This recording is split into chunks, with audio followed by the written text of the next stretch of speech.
Good evening, namaste, sat sri akal, adab. Welcome to the next episode of Vimarsh Cafe. I am Sanjana, a PhD student at Center for Political Studies, Jawaharlal Nehru University, New Delhi. And today, for this episode, I have a very special guest with me, who also happens to be my very good friend, Subhankar Dutta. Subhankar Dutta is a student at IIT Bombay and he has recently submitted his dissertation. His dissertation is titled Dramaturgy of Gajan, Antaja Identity and the Festival. But before coming to this talk, I would briefly like to introduce our podcast series. So our podcast series, Vimarsh Cafe, is a part of the Foundation for Creative Social Research, which is an independent autonomous organization that endeavors to promote interdisciplinary research by engaging with critical themes in social sciences.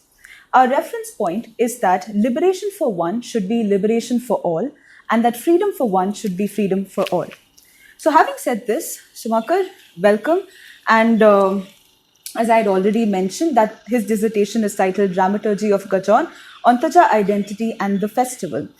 His dissertation, or the work that he's doing, examines the process, significance, and the patterns of community construction through performances in particular. And that's where you're looking at the Gajan festival, right? True. So this festival is specifically in Bengal, but I would like you to first briefly describe what your work is, what are the research themes that you have, the topics, so that way we'll build on the conversation. All right. Thank you, first of all, Sanjana, for the nice introduction. I would also like to thank the Foundation for Creative Social Research for giving me this opportunity, as well as the whole team of Vimarsh Cafe, whoever is running this sort of initiative. To introduce my work in that sense, yes, primarily I work on festivals and rituals, and for this dissertation, for my PhD degree, I have looked into the Gajan festival, which is alternatively also known as the Carak festival. So if you look at the popular sort of religion as well as in the kind of academic record, it is mostly been referred to as the hook swinging festival of Bengal. So that has been more of a general consensus around this festival, because it is one of the significant festivity within this festival, and the festival kind of got known with that particular name of the hook swinging. To give you a very short glimpse about this whole festival, this is a pre-harvest agrarian festivity of Bengal, which mostly caters to the rural communities, which is being called as the Antaja community, which is the lower rung of the social hierarchy. That is why I have used the term Antaja. I have retained the original terminology in the dissertation as well.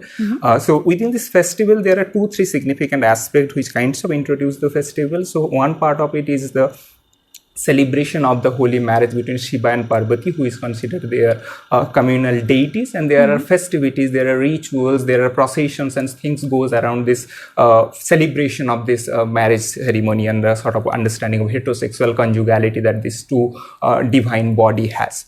Associated to these things, there are several rituals and festivities which comes with the idea of purification through pain. So if I talk about few of the festivity, one is the hook swinging, as I was saying, so the devotees, or who is called as the bhaktas, they put hooks into their back and swing around in centrifugal motion. So that is one part of the festivity. Then there is there is fire swinging. So what does the devotees do? They are been put upside down and fire leaping below, and they are swinging in a motion to and fro. So that is another festivity which also goes around the idea of the dismemberment of the body, the idea of mortification, as well as the idea of purification through pain. And there is also rituals which is called as the active service in the deity, which is called in Bengali as the seva khata, where the devotees from the holy pond where they take bath, they come to the ritual space of the temple by rolling over mud in the road. Okay. This is also another festivity. I'm just giving a glimpse of the festivity so that you get a sense of what this festival is all about.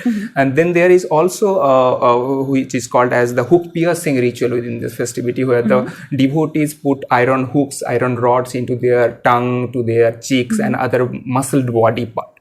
So throughout this festival, you will see there is one segment which kinds of comes with this recitation of poetry, recitation of the songs, which goes around the celebration of the divine, two of the divine deities, Shiva and Parvati. And there are these kinds of ritual which goes through the idea of the purification and the pain.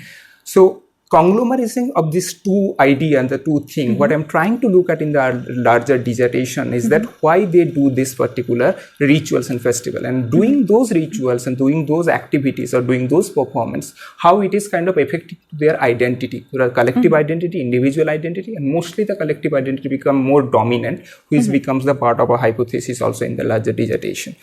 So to put it in other terms, I'm trying to look at how community construction is a creative process. And within that creative process, how does this kind of performances play a significant role?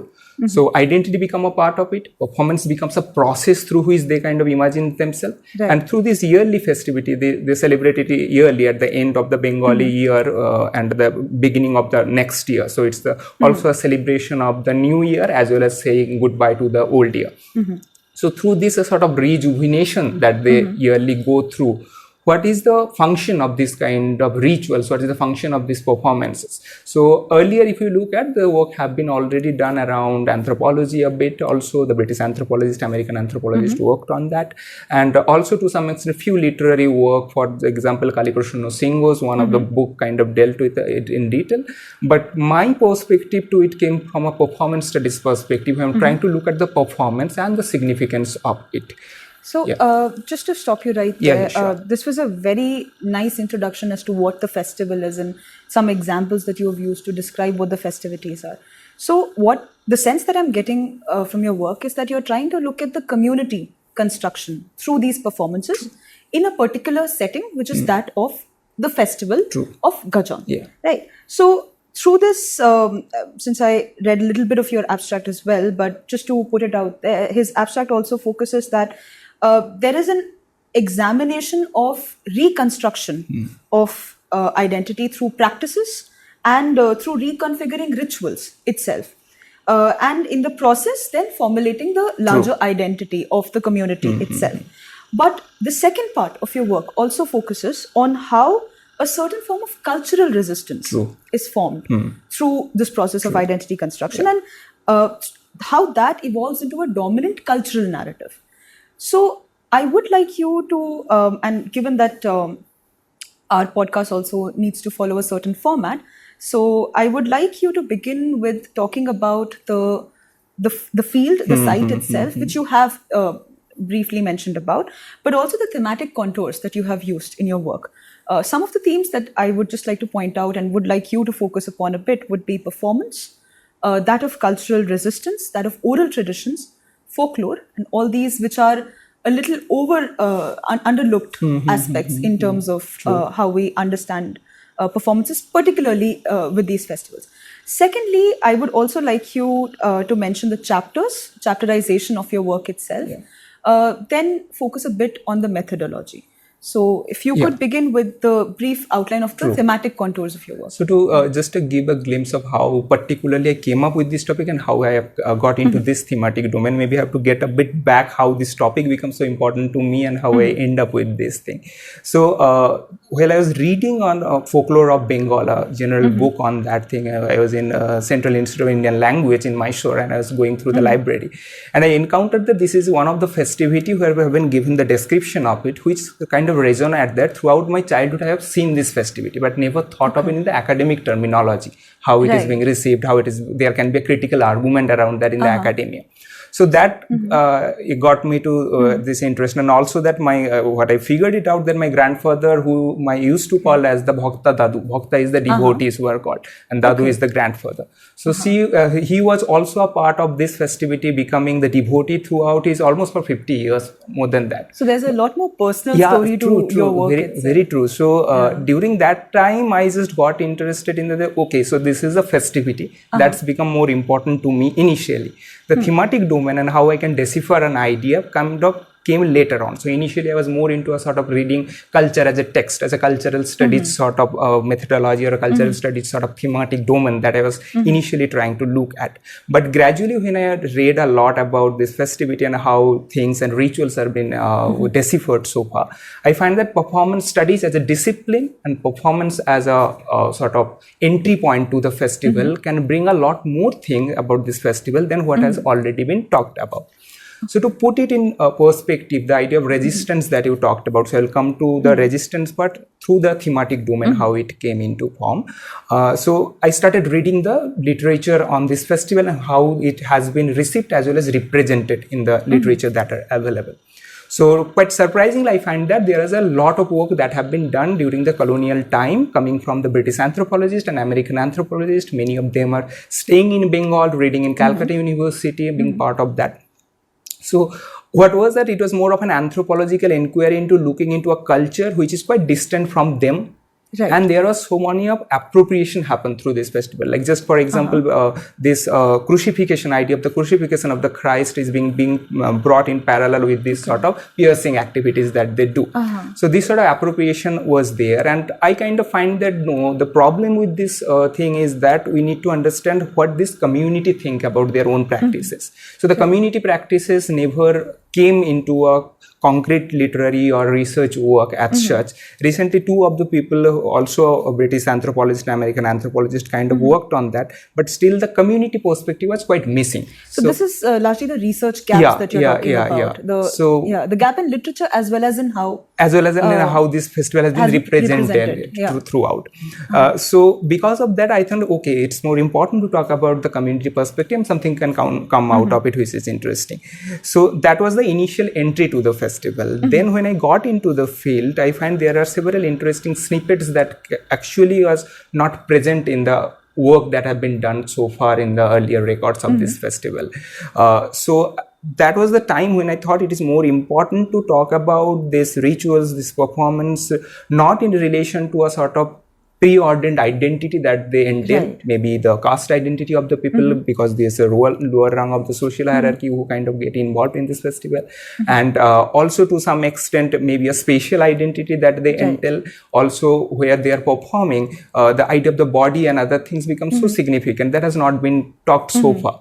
So I find that performance studies and performance as a sort of trope or literary device in that sense becomes so important for me because it started talking about the process less than the product in that sense. So how does they do it? What does doing make significance for them? Those things become more important when I look at it from a performance studies perspective than what they are projecting or trying to reflect. And also quite interestingly, I forgot the name of this particular author, but he talked that rituals often comes with a misrecognition of itself. So what they are doing might have been misrecognized by them or by the scholars they are doing. So I thought it will be more important to kind of revisit the same thing that the other anthropologists might have worked earlier and see how there is a sort of revival of this festivity that's also happened, how the representation of the festival have so far, and what sort of new dynamics that it brings, because it's a yearly festivity, there is the idea of rejuvenation, there is the idea of new beginning for them, then how this new beginning through performance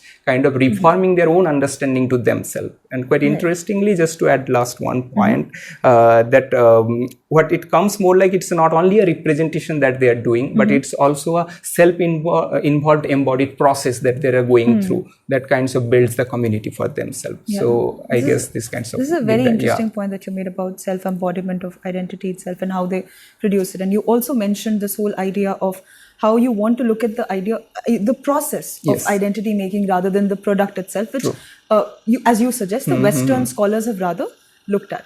Now, given that you've spoken briefly about your work as well as research gaps, I would like you to talk about the chapterization, which just take us through the journey of your...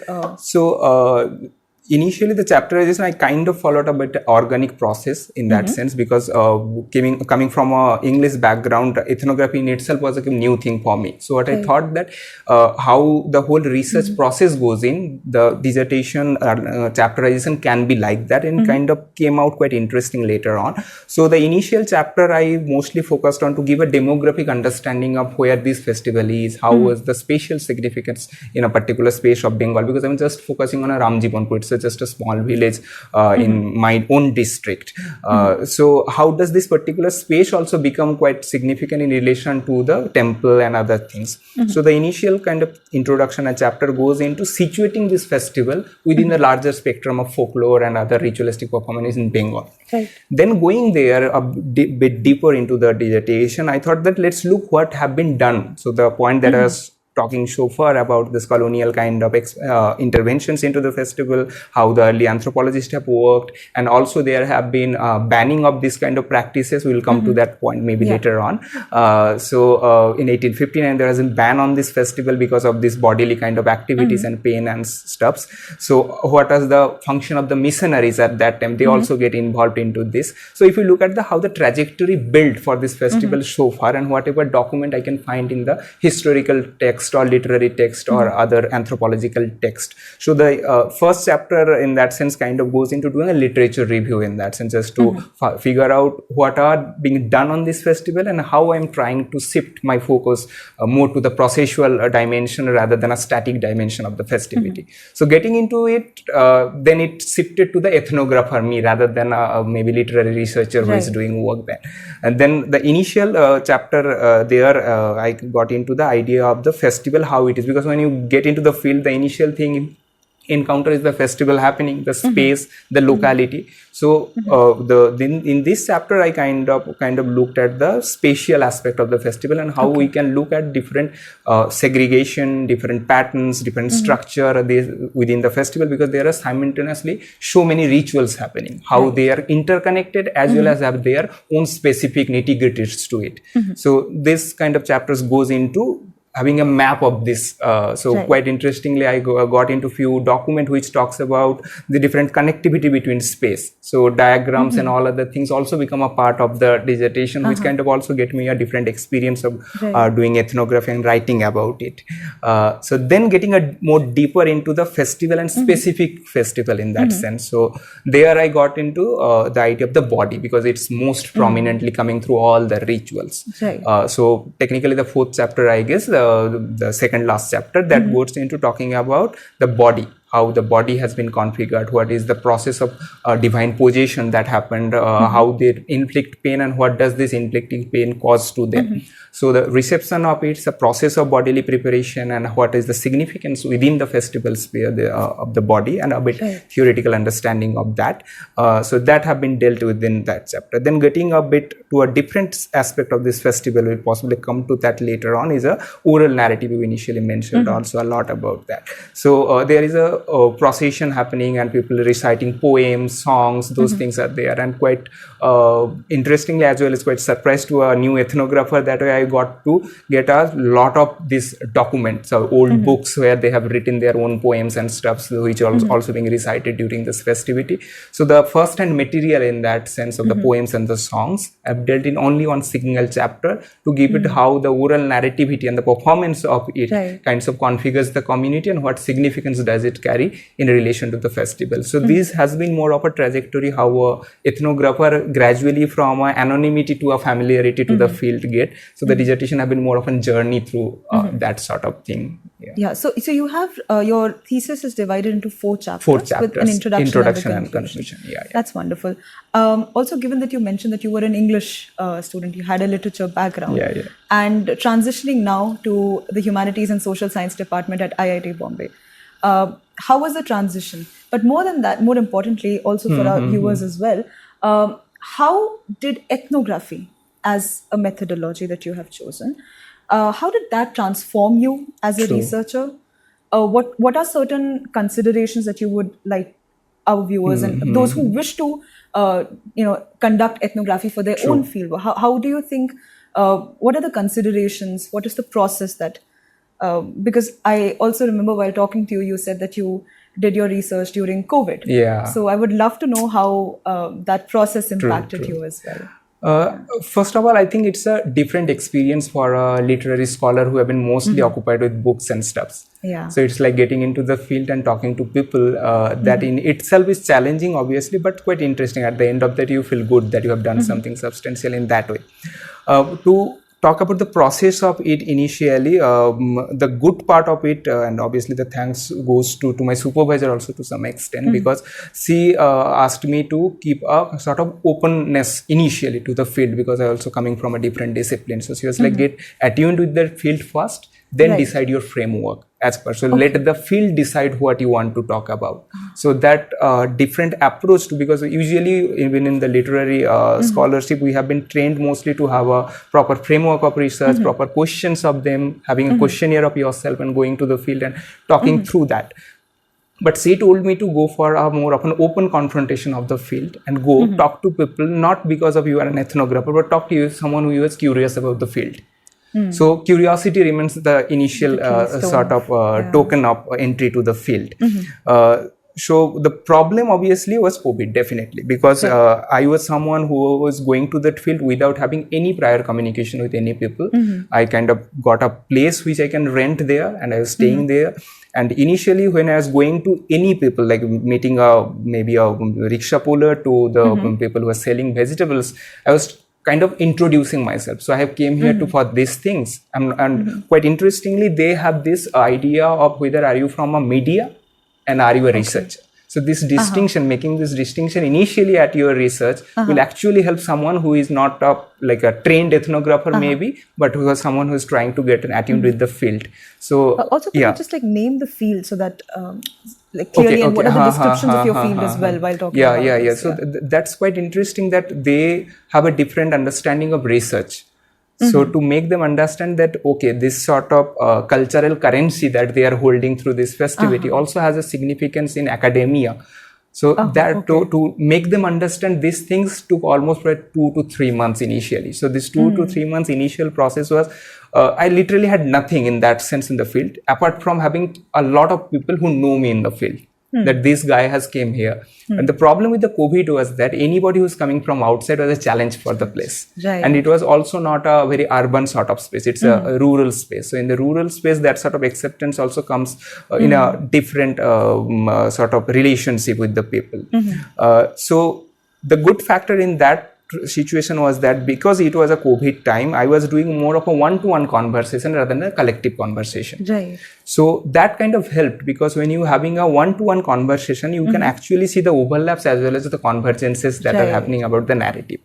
So it was more like a word of mouth as well as a sort of connectivity from one dot to other. You got to a person, then talk to him, he give reference to some other people, and that is how I also end up with few local historians who have done tremendous work in Bengali, obviously, in Bangla language, but they have done tremendous work on this festivity and other local folklores and stuff. So to briefly kind of put it, I think ethnography for a literary scholar is definitely challenging, but keeping your eye open for being more dynamic in your approach to the field rather than, because I literally had no questionnaire till the end of my research. So I had this recording of those, and also recording of those you have to take permission from them. So the ethical questions and all of the things also come into form. So when I was asking them, they are like, okay, you are using this, you can change my name. So I have to go by that. So I have not used anyone's name throughout the dissertation. I have used pseudonym for them.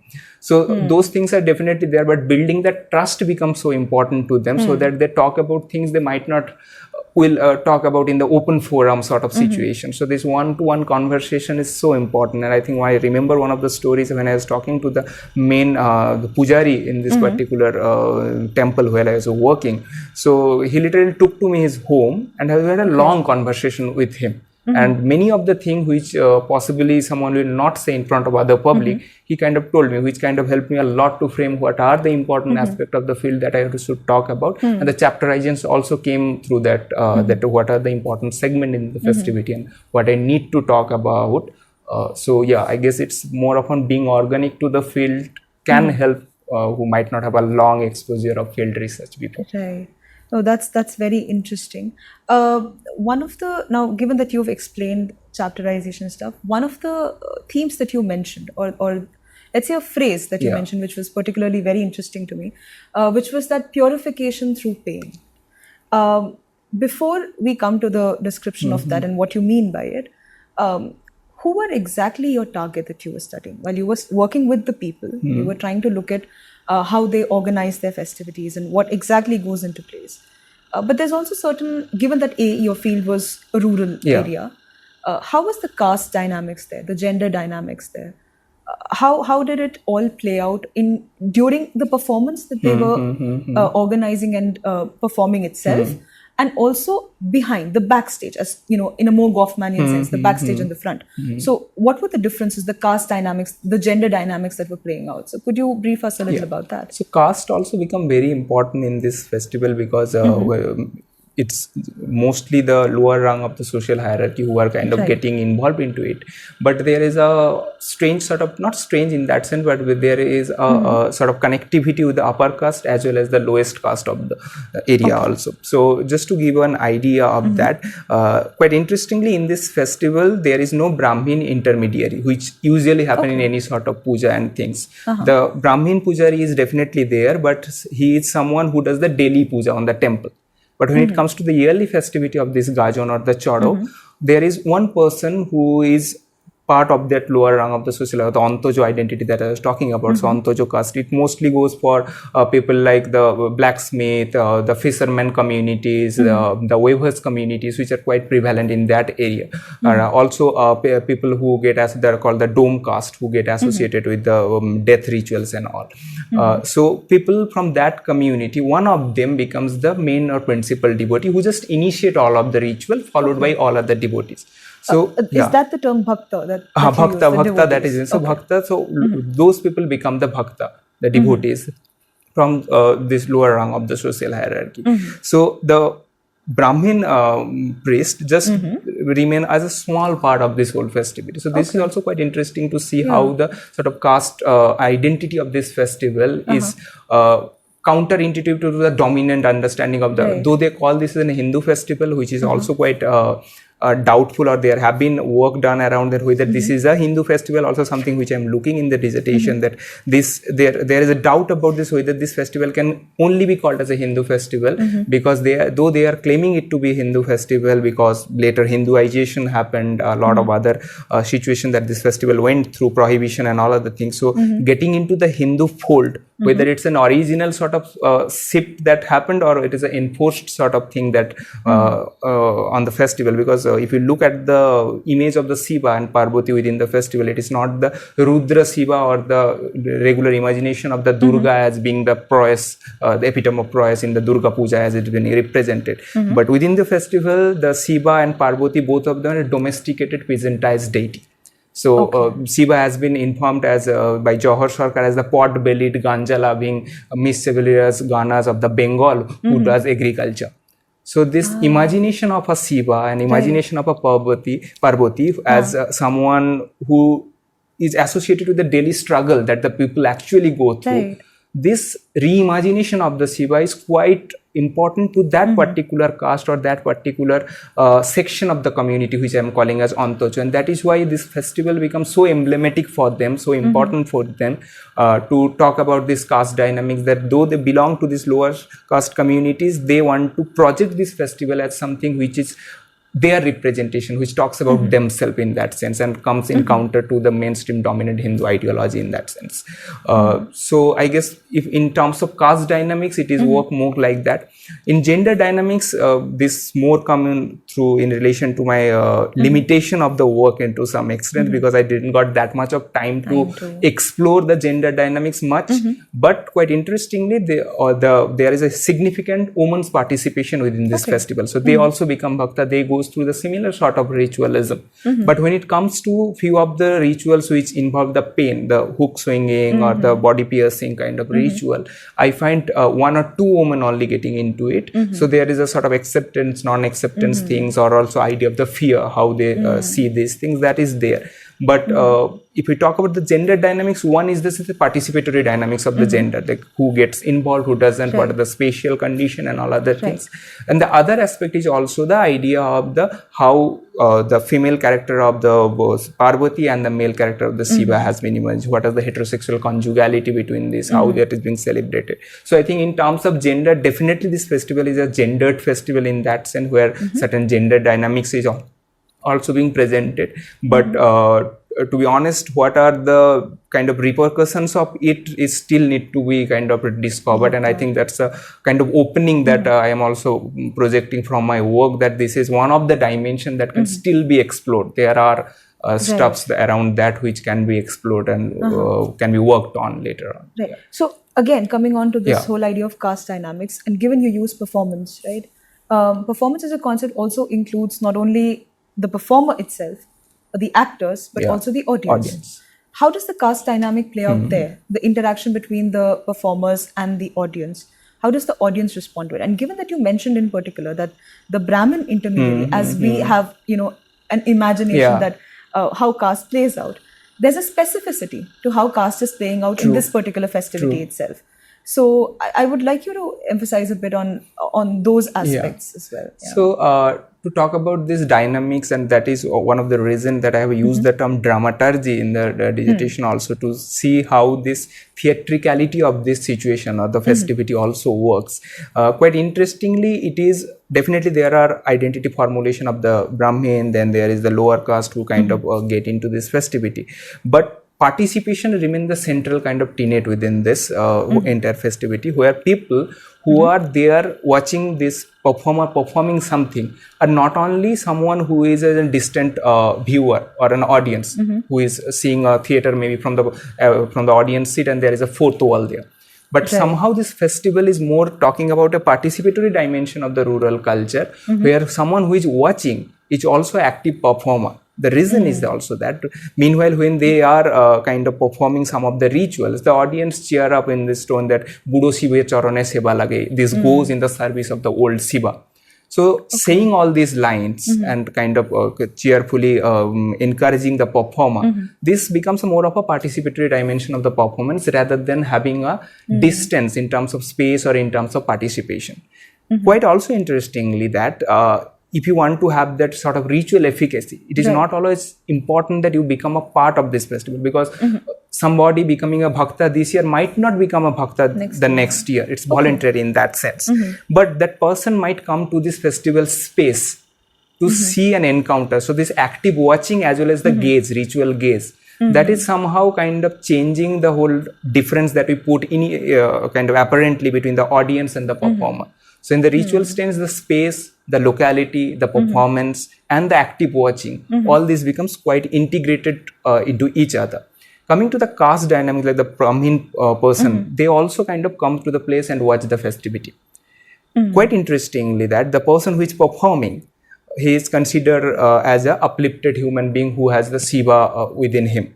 So it's a position of the Shiva within the human body, starts and to embody the god himself. And also the ritual starts with this particular mantra that they say, Atto gotra puritejo Shiva gotra praveshito. So I'm leaving my own clan and entering into the Shiva's clan. So this liminal positioning of those people within the festivity who belongs to Shiva or belongs to the clan of the Shiva, that kind of uplift them to a stance where the Brahmin also comes and touch the feet of those people.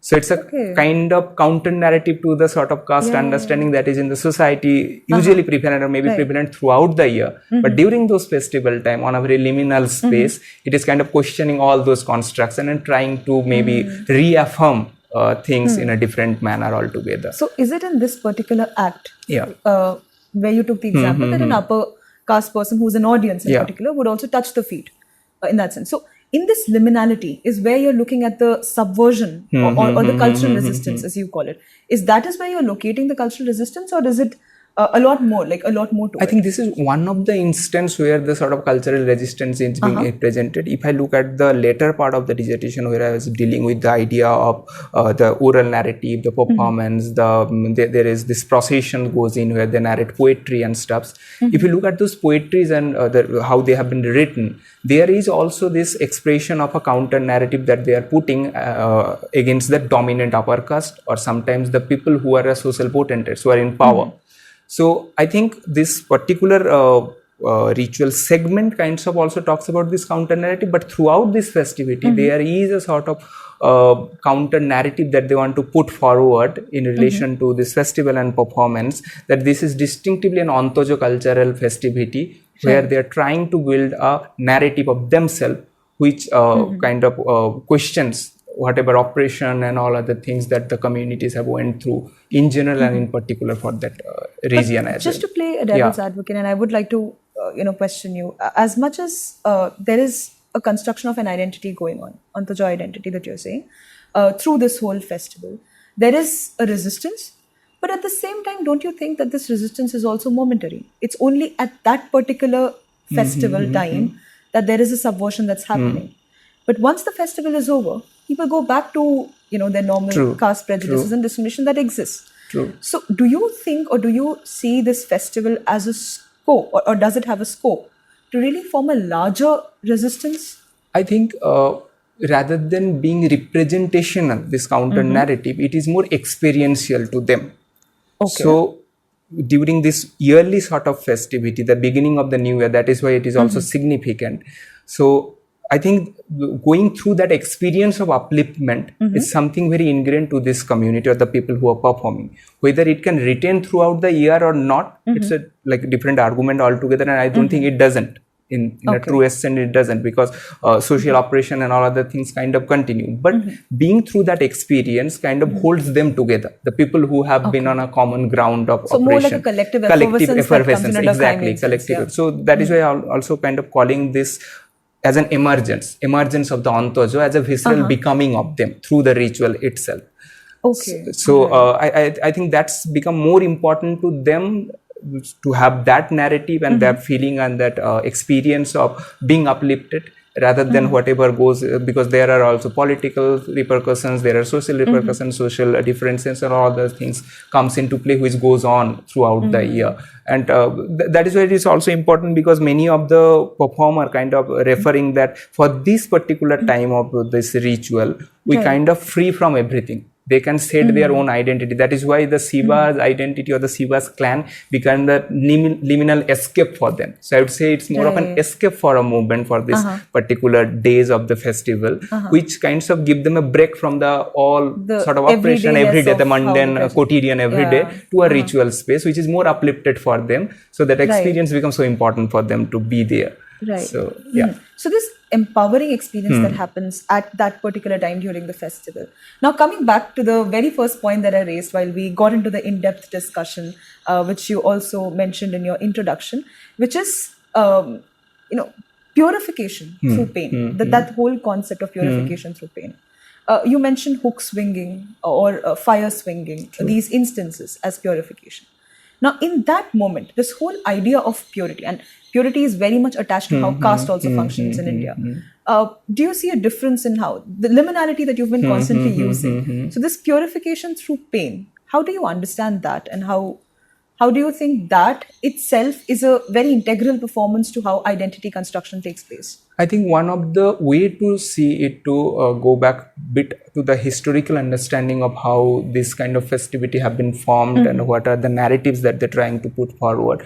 And mostly the thing have been dealt in the one of the chapters when I'm looking at the literature of it. So that kind of gives idea how this whole idea of dismemberment of the body, then there is this sati pratha was earlier there, which is also quite a similar time. The question have been put on this festival also. So this is also a sort of... So it's during 1850s. Yeah, exactly that time. So the question have been put forward that this is also quite similar sort of festivity of the self-destruction or the self-immolation, modifying ritualism.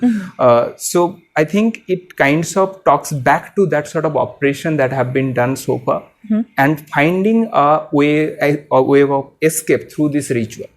So the pain and a ritual garb of purification definitely comes there as a part of the ritual, as a part of the performance. But it's kind of try to talk back about all those oppression that this kind of people have went through. And this has become more prevalent when you look at this poetry that they recite. So there they talk about the oppression, there they talk about how the higher class kind of oppress them, kind of manipulate them. The government is now, the narrative have changed because there is no Jamindars, there is no British Sahib now. They have now started talking about in this poetry about how the administration is not kind of helping them, or there is problem, there is corruption and all things. So that way it's quite interesting that they, through the ritual, through the pain, it kind of again talk back about a sort of historical situation they might have been.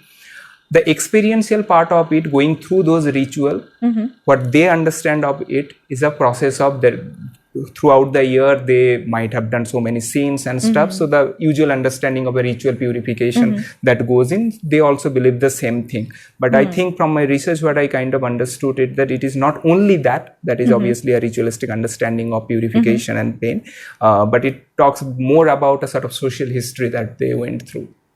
So, as you right now mentioned that there are these different antagonistic relationships that they have. So, you have colonial Yeah, history, yeah, yeah. which is very much embedded in the whole idea of how this True. festival functions, but also say corruption you mentioned, and all these different contexts in which they have different antagonists. True.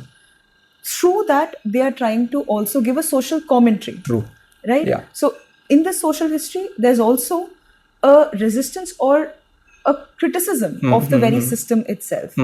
So, are you saying that, or are you suggesting that this festival, apart from it being a cultural resistance in terms of caste itself, also has a very political, economic, and social, all these kind of other resistances within them? So, the cultural resistance becomes like a larger umbrella term for all these other narratives that are there with different antagonizers. So, maybe the colonial or the British Sahab is not there anymore, but then you have like other some social other potency, social antagonizer. So, could you speak? And given that you did your fieldwork during COVID as well, I'm just curious. Was like COVID also feature in that festivity? True. Yes. So to talk about that, possibly I have to take you through few of the poems. I'll maybe read out one or two of them, so that to give. I was waiting for the poems because that would be interesting. But yeah, I will come to that. But to answer your question, yes, performance is political in that sense.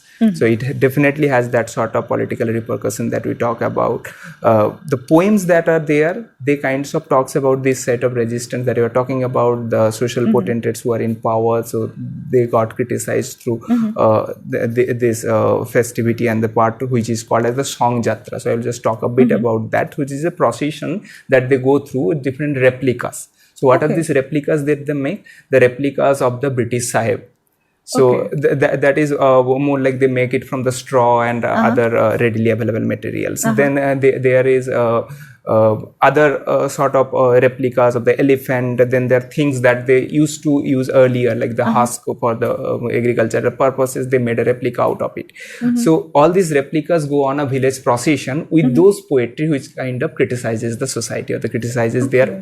And quite interestingly, the point that you were saying, that they also criticize themselves. It is not only criticizing the upper caste or the people who are in power, but also they are criticizing how within the festival, the one of the point that you make, that once they are away from this particular space, they can get back to their own class identity or the caste identity in that sense. So they are criticizing that part also. One of the poem they are saying that once you went away from this particular space, you again get back to your own mundane everyday life, the own struggle that are there. So I think it's a social commentary that you were saying. Definitely it's a long sort of social commentary that they do on themselves, not only to kind of criticize the upper caste, but also have a self-critical sort of process that they go through. So they're agent of beings in that sense. As performers, they're constantly, but also it's interesting to see how there is this flow of identity and reconstruction of that identity over time. So it's been through colonial times. We've come to the decade of 2010s and even 20s now.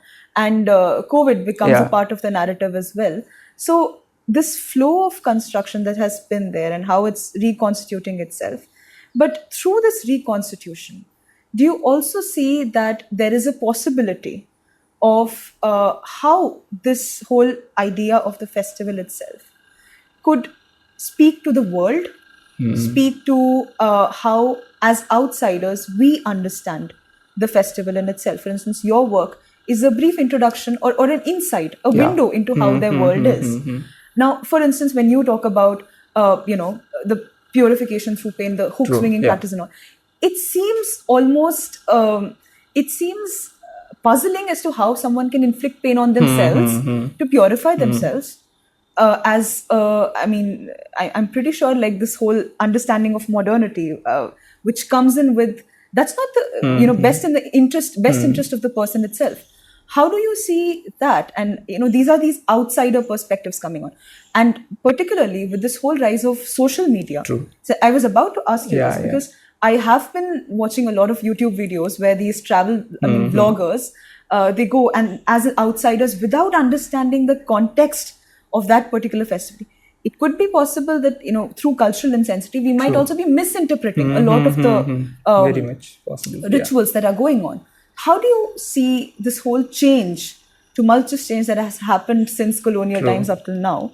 How do you see that? Thank you for that question. Actually, that's quite I interesting. hope I've not bombarded No. you with a lot of questions. We could go I'm just one by kind one, of processing how to Right. give a concrete answer to that. So kind of the last part of my dissertation that kind of also bring me Right. to the last part of the dissertation is in the conclusion. I kind of looking for that opening that you were talking about. So how what is the Gajan today and what is the Gajan tomorrow in that sense. Okay. So how this festival is going to change and what my more of a 4 to 5 years kind of work, kind of navigating path for what it will be in the coming time. And because you started with colonial, that was your gap. That was the gap that you identified. And now you are giving in the perspective. So it's almost like a full circle that's coming in. Yeah. So social media definitely becomes one of the things that, and in general, new media and that in that sense. So this question came when I saw many of the bloggers coming to that space, many of the YouTubers coming to this space and recording and uploading it in their own YouTube channel, and they don't belong to this community. And when I started asking people about how they receive it, the performer who are performing, they have a very skeptical understanding of this, and quite evident from their own narrative that somebody who is talking about this festival away from their own and putting it in the space where the whole globe can see, there can be misinterpretation and misrecognition of this festival, which something I started with the colonial time, the same sort of problem happened.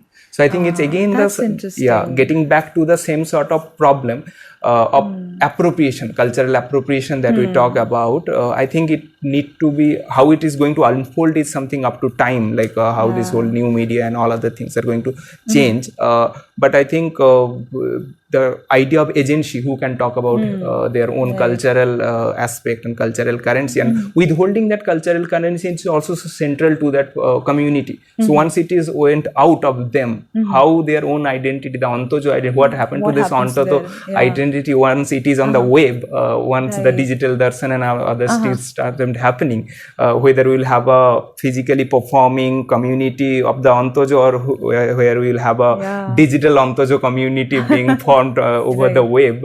So that things are still need to be answered in that sense, and possibly coming time we'll kind of talk about it. But I think the question of agency is so central, and we need to be more empathetic to that question rather than only being critical about how they look at their own relationship with the social media and other emerging forms of new media.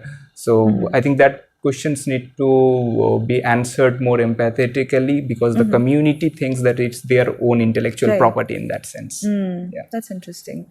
I would love to hear, and I'm sure our viewers as well would love to hear one or two poems that they have. And I would also like that through the reading of these poems, you also briefly just summarize, since we are at the fag end of our video, as to how the community identity has been reconstructed through this, the Antaja identity itself. Sure. So I will just maybe read one of the poem which is quite central to the whole idea of this community. Yeah. Just a second. So I'll read out one of the poem which because I was talking about this social criticism and how they kind of criticize the upper caste people.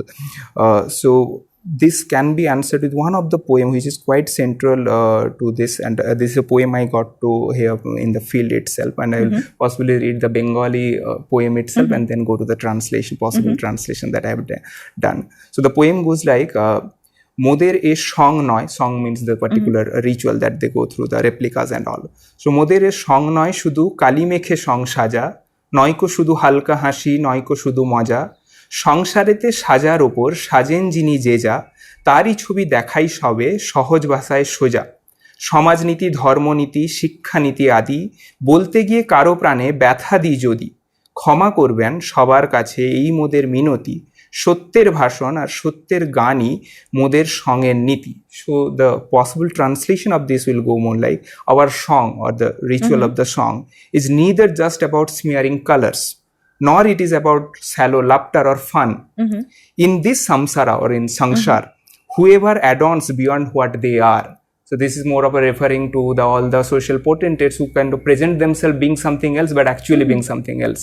So a sort of mask that they have. So in this samsara, whoever adorns beyond what they are, we portray them in a straightforward and simple manner.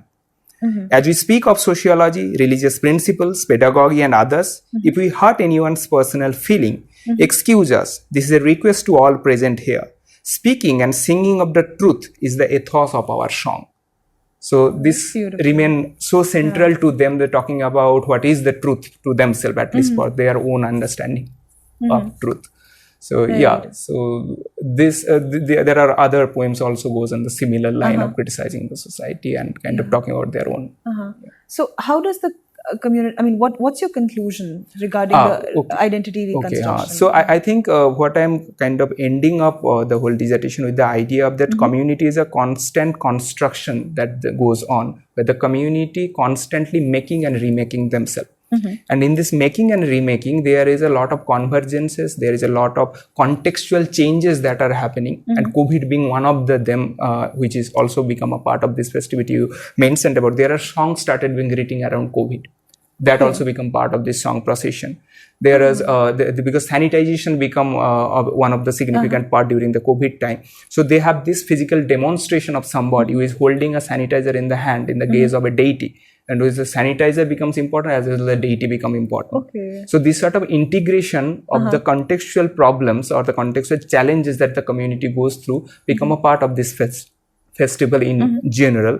And I think that is why community understanding and the festival performance every year becomes so important to them, because it kinds of not only present what they are but also construct them in a reciprocal relationship, and this reciprocal relationship continuously goes on, and thereby making Gajan more as an evolving set of festivity, evolving set of community construction, which will constantly build and rebuild itself every year. And how it is going to do that, that's possibly opening for the further research on that. It will continue in that way. Yeah. Thank you so much, Subhankar. That was a wonderful presentation. You started with this whole idea of how Antaja Identity in the Gajan festival gets reconstructed. The whole idea of performance as a means or as a way of reconstituting one's identity. You also mentioned how during the colonial times, the whole ban on the practices, and given that the practice has still continued despite bans, and this whole idea that as an outsider who is not aware of the cultural specifications of the festival, of the identity, and how local dynamics are playing out, this whole idea of how through through purification or purification through pain, how that idea comes in. And then talking about how in the recent context, how the identity gets reconfigured through different contexts, be it throughout the colonial to the present more COVID times, which is where your fieldwork, when your fieldwork was conducted. And how not only does this identity embody a more empowering identity for themselves through Shiva or Parvati, but also how this empowerment couches within itself a cultural resistance. And this resistance is not merely regarding the other, as in the caste or an upper caste identity or the Britishers or other political systems, but also has a self-introspective tone, which I find particularly is very interesting, because that keeps on identity construction in itself, because there's criticism, there's a constant thinking, this whole agentive capacity that then goes on to the particular performers there. So it was wonderful to see how you have tried to trace it's more of a self-building process that the community goes through. That community goes through. Perfect. Yeah, that's such a wonderful conclusion to whatever you've said. There are a lot more questions that are there, but given that we have the paucity of time, but it would be wonderful if our viewers could post in the questions in the comment section itself, and we can have the discussion going on there. But I request you all, the viewers, to like, share and subscribe the channel itself, and we will meet you in the next episode very soon. Thank you. Thank you so much for having me. Thank you.